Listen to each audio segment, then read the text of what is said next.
Okay, folks, fantastic. Welcome. Morning, morning, morning. And it's all about what the application of abundance, Lee. Is that what it is this morning? Yeah. Good, good. Well, you better explain that to us because Trevor didn't do his homework. I can't remember how to do that anyway. And, so you're going to get us, you have to set us off on the right path this morning. So over to you, Lee. Well, morning, everyone.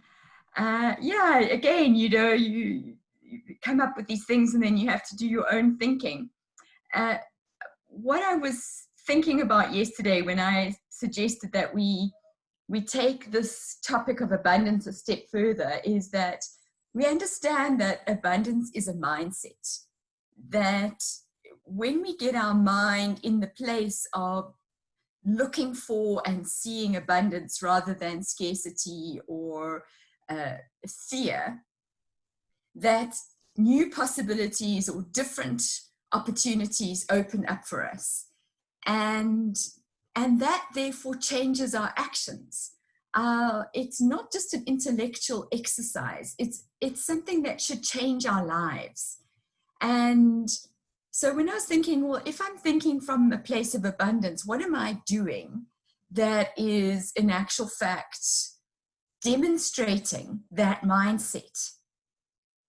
And I realized there are three things. The one is gratitude.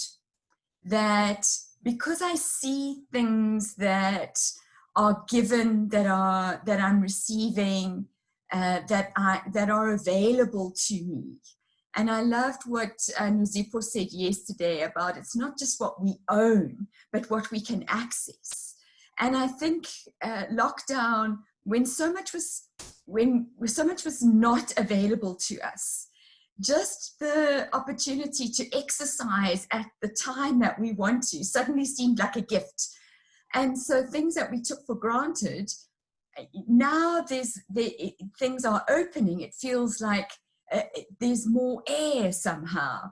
And so just recognizing what is given, what we have available to us, that was the one thing. The other thing is I looked at what resources do I have? What do I have that I can use, that I'm able to do what I need and get what I need?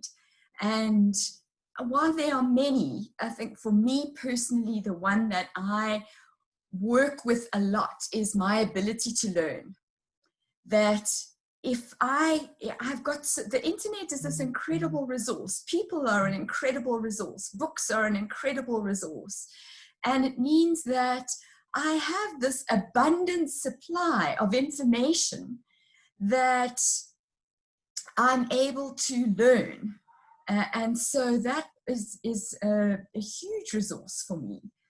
And then the last thing that I want to talk about in terms of what am I doing with the abundance that I see is my dad was a great fisherman. And from a little girl, I would go fishing with him.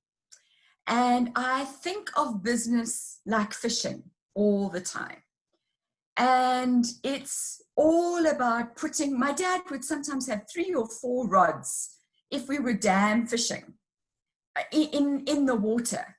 And he's watching all these different rods, seeing, which is going to get the fish. And the thing is about fishing is, especially as a little girl, all you see is a dam. You don't see fish. And you are not sure that there's even fish in that dam. But there's a level of faith and trust that if you put enough hooks out with enough juicy stuff on the end of them, you are going to hook a fish. And that's how I've been working with business over the last, for a long time, but even more so now during this time, is recognizing that the 1 or 2 rods that I had aren't necessarily, that dam's pretty much dried up. So where else do I need to start putting my hooks out? And it's interesting, I've been going back to old clients of mine that I worked with 3, 4, 5 years ago, and just sending an email out saying, hi, I'm here. I've been on this journey and I've been doing this, and this, and I'm here if you need me. And although there've been 1 or 2 that have said, yes, sure, would love to do something with you, I've had a lovely response, just saying, "Oh, Lee, so good to hear from you. It was great working with you at such and such a time." So even if I haven't got work from it, I've got great affirmation, which makes me feel wonderful. So that's been abundance in action for me. So I wanted just to give you those ideas just from my own life and experience, and want to therefore hand over to you. How is abundance working in your life? How are you implementing or demonstrating the mindset of abundance for yourselves? Great, thanks, Leah. Abundance of challenges this morning, I think, but we seem to have some of them sorted, at least in any case. So yeah, an abundance of settings on Zoom as well, which seem to get changed on a regular basis. I'm not too sure where all that is coming from, but anyway, we seem to be back chatting publicly again with everybody, so that's great. So Herman, let's get across to you first. Good morning, everyone. Because I have to leave pretty soon again, I just wanted to share my thinking and experience about abundance. One of the things for me is that we actually have to prepare the soil, whatever that soil is, and to be open to it. And I've particularly, I mean, this morning I was clapping here, sitting on my computer, and got responses to invitations I've put out, which really was a true demonstration of abundance. I've got a group of organizations together. One of them is Ian, what's his name? The guy from the UK. His surname, Ian. Ian Sherry. That's him. His organization, we formed a little coalition for getting active in the agricultural field, which I've been focusing on. And the feedback I've got from these guys is so encouraging that you actually would want to spend, instead of working 9 or 10 hours a day, you want to spend the whole day because of the feedback you get, the encouragement and the willingness to cooperate. And I had another experience yesterday through a connection from Mpo, which was totally inspiring, the conversation I had. And I really appreciate also the connection I could create through that group here. Thanks. As I said, I have to leave in about a couple of minutes. Well, great. Thanks for that, Tim. And yeah, glad you could join us, even if it was for a short time. So good to have you on board again this morning. Right, let's get across to Stella.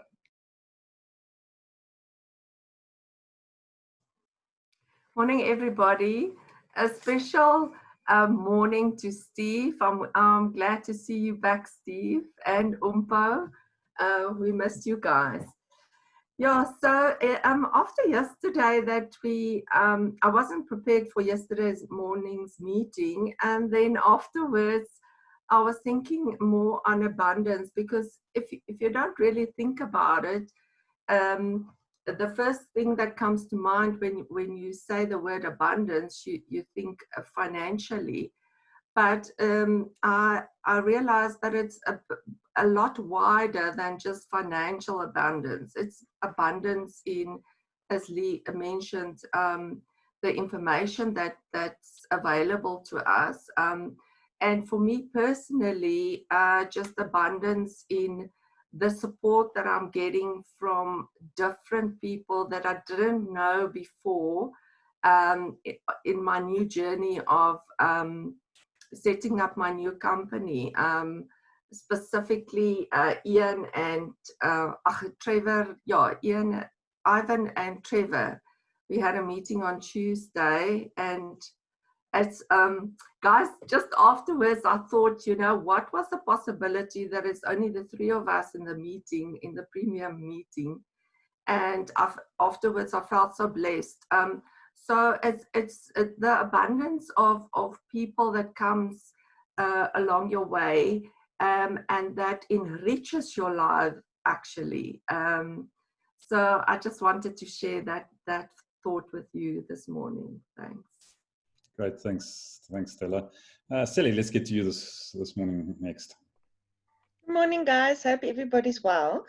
So before I give my my thoughts, I just have a cute story to tell. So the way that I'm practicing abundance is I'm doing my affirmations every morning, And this morning, my 7-year-old was listening to them with me, and he says to me, "Mommy, it's stupid." So I said, "No, Mommy." And I said to him, "No, mate, it's not. Just try it with Mommy." And so, you know, so eventually, so we try and eventually, I'm listening to the affirmation called creating an abundance of wealth. And he says, "No, Mommy, I don't want money. I want an abundance of love." So that's what we're practicing. And I said, "Okay, well then, instead of wealth, then but love." So yeah, so that's very cool for me. So yeah, so I'm practicing my affirmations, and then also to just sort of concur what Stella says is that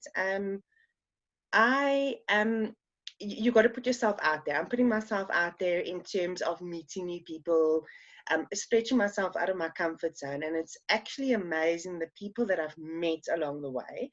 And I've really learned that if you don't ask, then you don't get. And that's how I'm practicing my every single day is just a journey for me. Thanks, guys. Great, thanks, Sally. Right, let's come across to Umpo.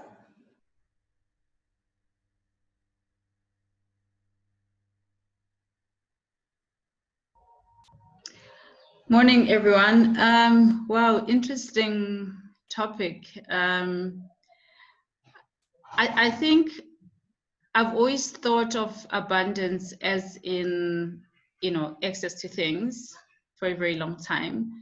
But now it's become something quite different.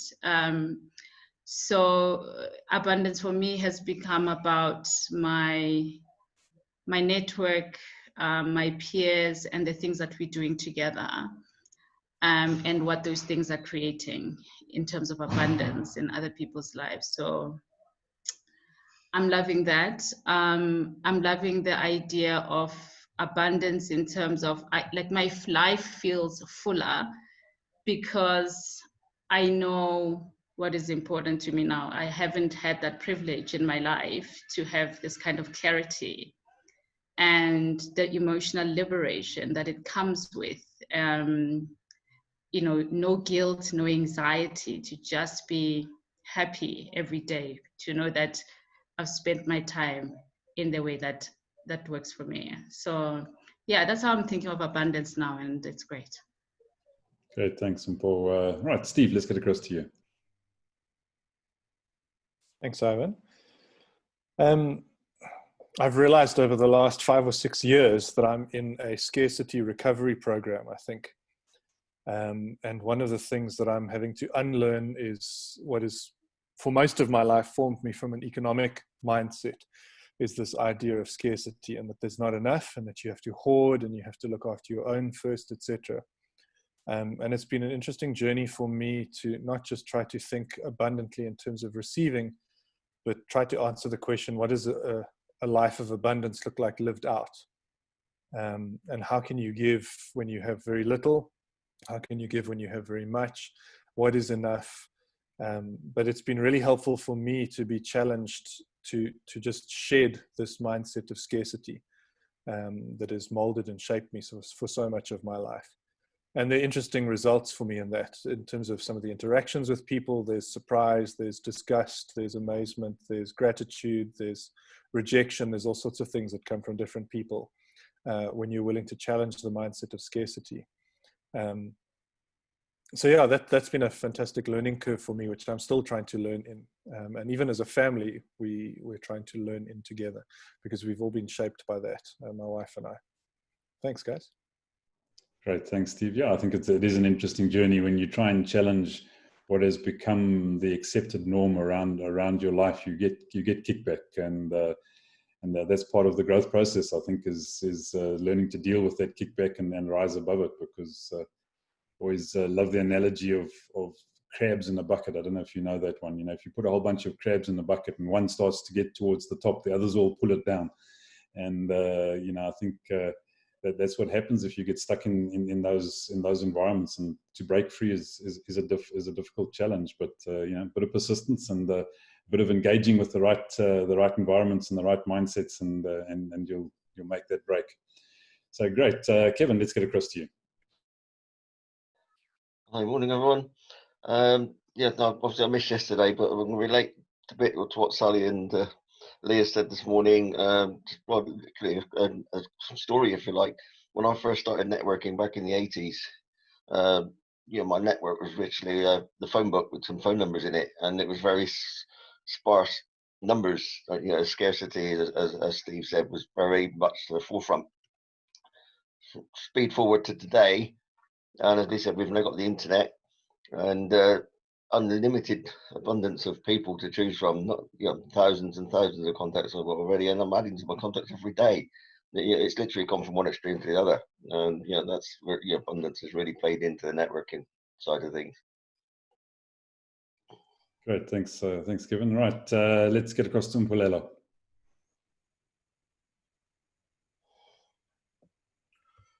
Good morning. I trust you guys will hear me well. I've been missing some of the conversation. Seems like my connectivity has issues again, but I guess that will get sorted out. Yeah, good morning. It's a great topic about abundance. It's making one to think in the right way, if I may put it like that. And I guess in my case, how I'm applying the mindset of abundance, I'll put it back in the context of when there isn't much happening at that moment in time, yet having to think in the mindset of abundance. And probably to concur a little bit with Steve is that mostly the reaction when there isn't much is to try and hold back. And what I've found during this period, interestingly, is that as much as there isn't much happening in terms of business, it is the one time that I've been stretching myself, both in terms of planning, but also in terms of things that require finances for one to be ready for when things turn around.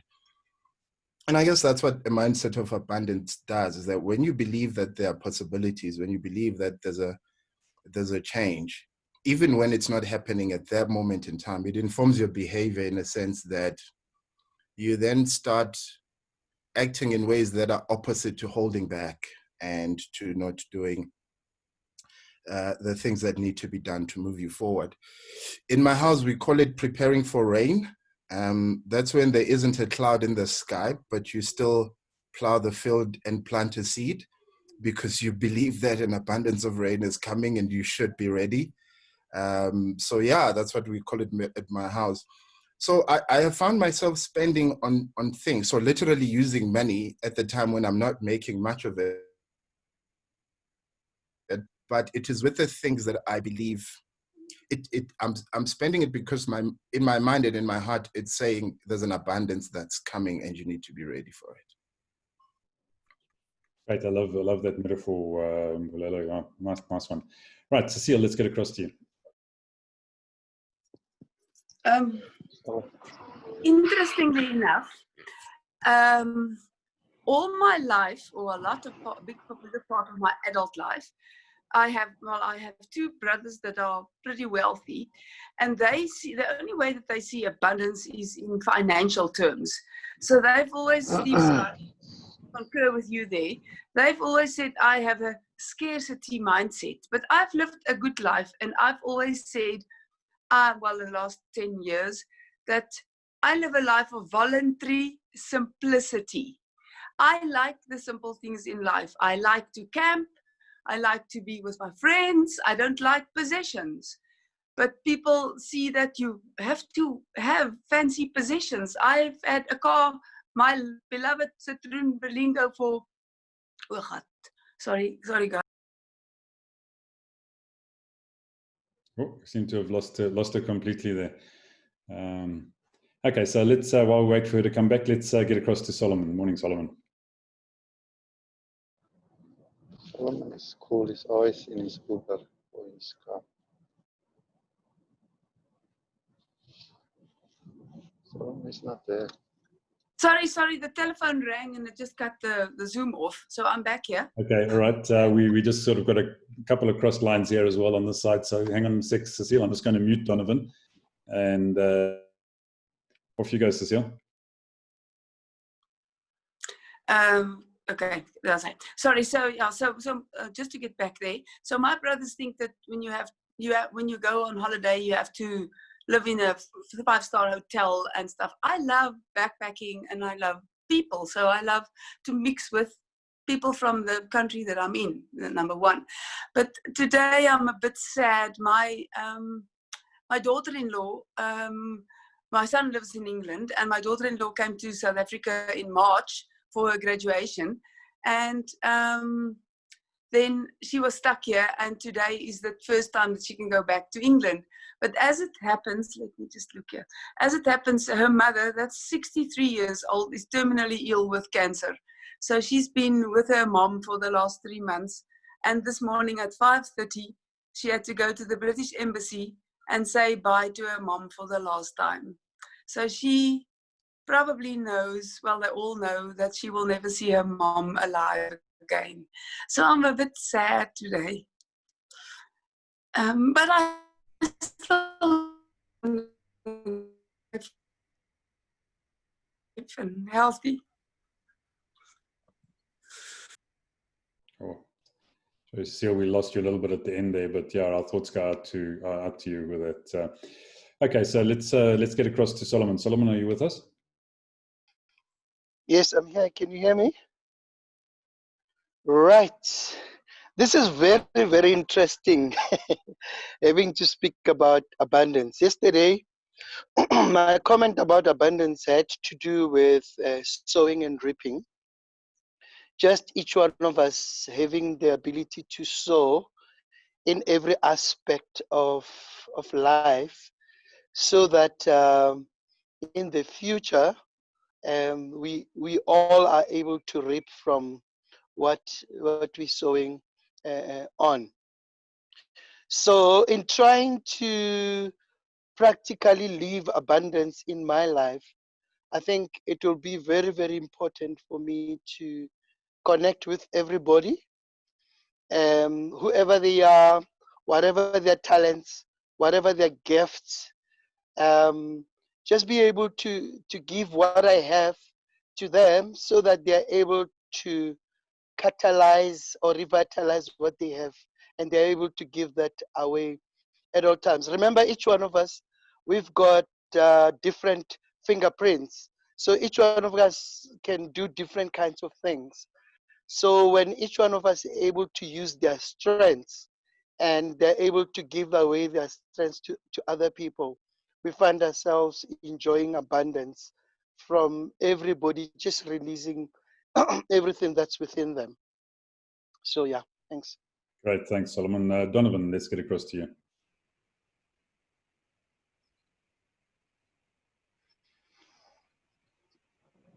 Morning, everyone. Morning.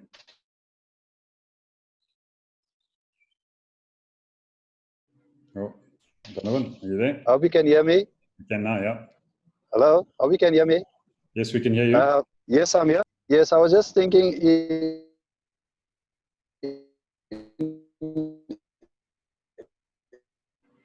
Oh, Donovan, unfortunately, This time we're in, you might not see plenty around, but with the mindset abundance, you can at least.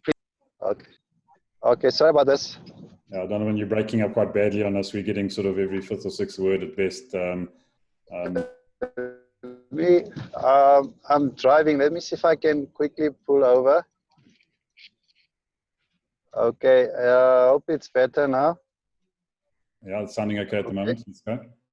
Yeah, my thoughts were just that in terms of the time we are in, we might not see a lot of abundance, but at least we can prepare for the time when we will experience abundance. So for me, it's about capture whatever opportunities will. Thank you. Thank you. Okay, thanks, Donovan. All right, Nazipa, let's get across to you.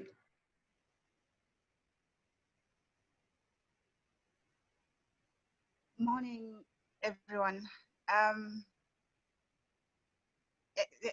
Maybe before I start, I've just dropped off my son this morning at school, and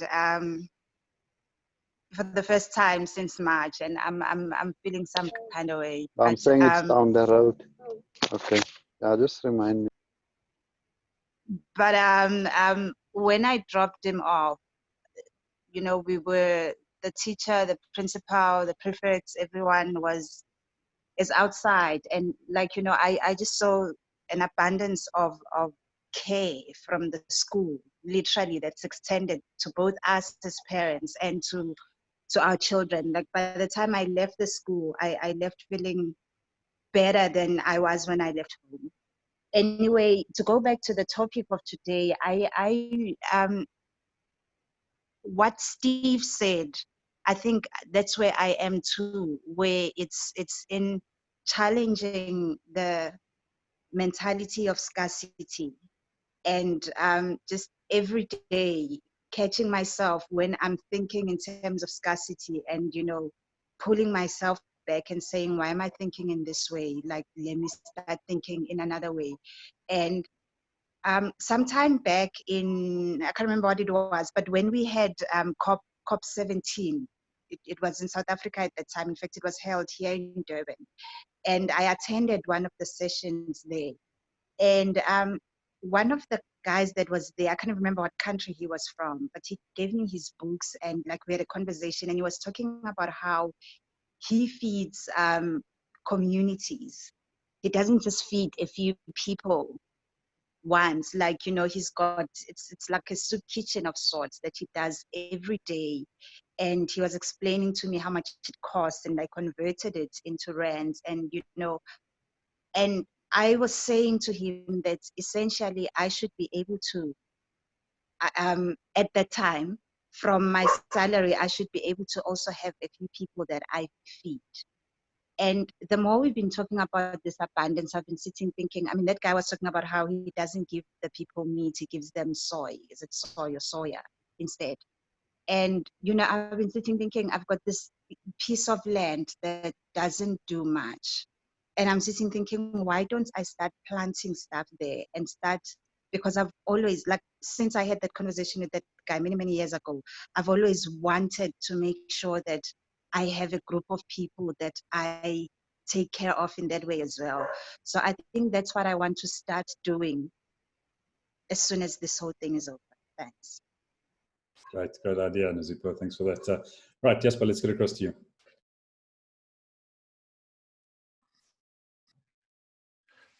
Basically echo what everyone else has said, and I think the challenge is, it is a mindset, and what Trevor refers to, take the long view versus the short view, immediate gratification, is basically what I'm also saying in the gig concept, that if you think of yourself as the founding parent and the builder with a responsibility to future generations, you take different actions and you use resources differently than someone who has a mindset of me, mine, I for now, and immediate gratification. And I also, I'm aware of how what you're being deprived of can influence and almost become cemented in your subconscious and determine choices you make later in life. So a person who's always been hungry as a child somehow only think of food, so food comes first. And the same with money and stuff like that. And people say your money is evil, but yet who thinks most of money? Not rich people. For them, it's a given. The poor people think most of money, and their decisions are governed by that lack of thing that they perceived. So for me, I think for a long time now, I've retrained my mind to say, wealth is not the gold and the silver. Wealth is in the people. So it's people who find the gold and the silver. It's people who have the ideas of, if you take a handful of sand, for one person it's just a useless piece of sand, but in the hands of a skilled engineer, it makes a silicon chip with hundreds of thousands of value. So I think we all have, if we can somehow just find ways to increase our thinking, to say, what can I do with what I have? And all of a sudden you are 10, 100, 1,000 times richer than you were before. But it's not easy on your own. And I think that's for me the key. The key is surround yourself with people that keep on challenging you in those thinking areas. and relook at what do you have and what can you do with what you have. Yeah, so I think so the resources are the people, and the key is how do we unlock it with the abundance mentality. Great, thanks, Jasper. All right, let's get across to Trevor and find out how many lotto tickets he's bought recently. And with stubborn persistence, I keep raiding my wife's bag. And it's an absolute waste of time, Steve. But listen, if you don't have a ticket, you can never, ever win a blooming lottery. So there's a balance, and that's what my wife actually says all the time. And I take her advice. Everything in moderation. Life is all about balance. But I think what we're actually doing here is some people should be actually thinking, man, we have a world of abundance, but there are other people who don't think we have that. They are those that grow up in scarcity, Steve, as you were actually talking. But once you actually get to start thinking that there's a world of abundance and you don't have anything, then you start looking for where it is. But until you know that something exists, you're never, ever going to go and look for it. And I think what we're doing in this platform is we're starting to educate and share information about the different bits of knowledge that people have about things that we don't know. And then we're starting to go and have a look at it. And that's the beginning of actually looking for abundance. And I just want to come back to how Lee started, and that was throwing out hooks. That's the beginning of it. And some of that thinking that Lee was talking about, but hey, hang on a moment, maybe the hooks I'm throwing out are into an empty dam. So from a marketing and business perspective, you've got to start turning around and saying, well, where are all the big fish? Because should I just throw these things out randomly? It's like buying our blooming lotto tickets every day. Maybe we can get a little bit smarter about where we throw our hooks.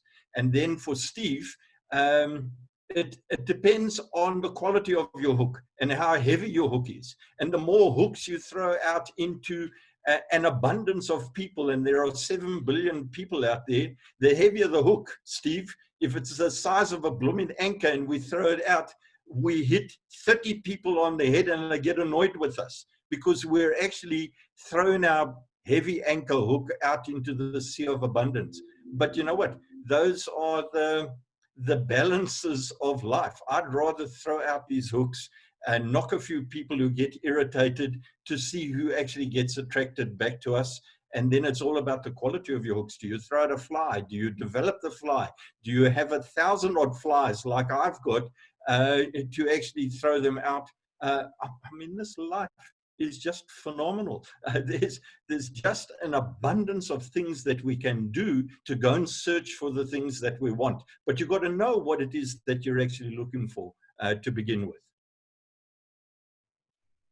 Right, thanks, Trevor. Yeah, I hate these fly fishermen. You know, they chuck out hooks without any bait on them at all, and they still expect to catch things. So you need to get some good bait on your hooks as well. Sometimes, not just fancy flies. So smelly.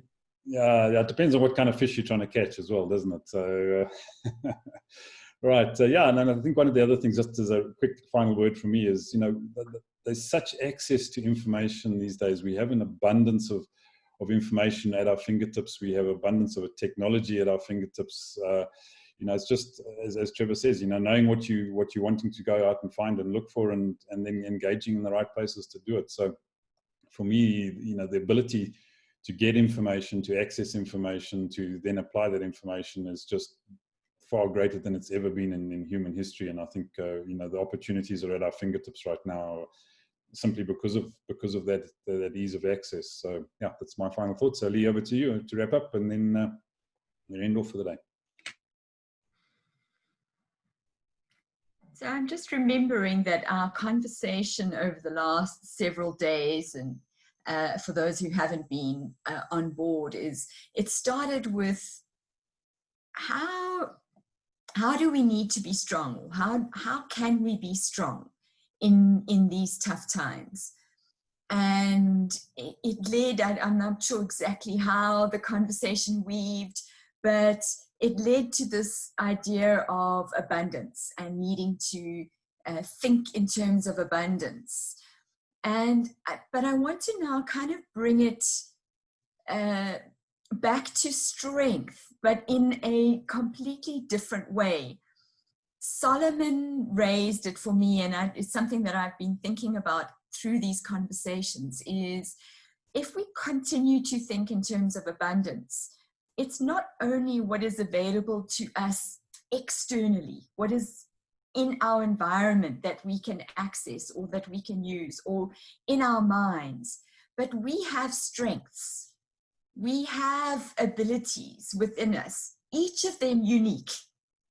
And that's the beauty of a platform like this, is that you get to see that every single person has unique strengths that are inherent to who they are as a person, or that they have realized are their particular go-to way of working, that is their contribution to what makes their lives richer and wonderful, and is also what they're giving out into the world. And so I'm wondering, what I'd like to suggest that we talk about tomorrow is maybe quite a personal question, because we don't always like to talk about our strengths.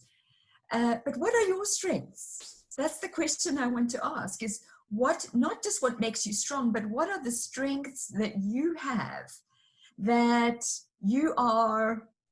are abundant in you, that is your gift to yourself and to the world. So that's what I'd like us to talk about tomorrow. Great, thanks, Lee. Thanks, Lee. Thanks, everyone. Yeah, all strength to all of you, and go and do some exercise. Make sure you get your muscles ready for tomorrow, and have a great day. And we'll see you tomorrow at 8. So have a good one. Cheers now. Thanks, everyone.